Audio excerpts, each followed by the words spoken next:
Hello and welcome to another edition of Coffee Talk with immigration attorney Brian Lerner. I hope you're enjoying the music in the background today.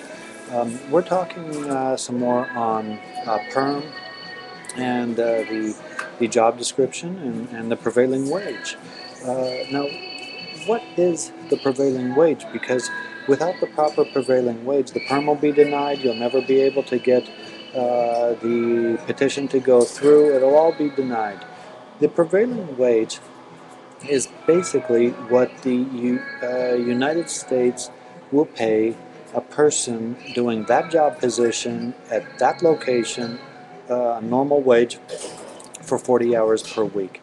Now, I personally have discovered that generally the prevailing wage that the government sets up is a little higher than what would be normal. However, it is possible for you to fight their determination by submitting your own survey and by submitting your own documentation, which is normally not easy to do and does require a significant amount of work. But if you really do dispute the prevailing wage the government gives, then you can go ahead and do that. Now, how do you find out what the prevailing wage is?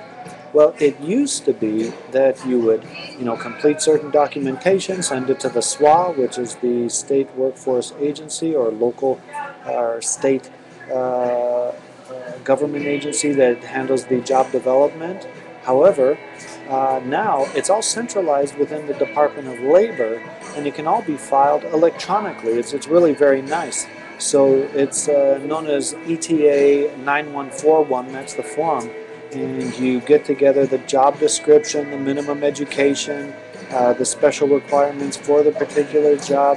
You get together if there's any training necessary, pretty much everything involved with the job, where it is, the officer or the title of the person who will be supervising. And basically you make an account at the Department of Labor website. You select whether you want the prevailing wage for an H-1B or an H-2B or a PERM, and then you fill it out. It'll create a case number for you, and then you just send it on in. You hit the submit key, and in the end, they will return to you what is the prevailing wage. And then, when it's time to submit the PERM or go to the next step, which is recruiting, of course, you will have to offer the prevailing wage or higher. You can't offer below it.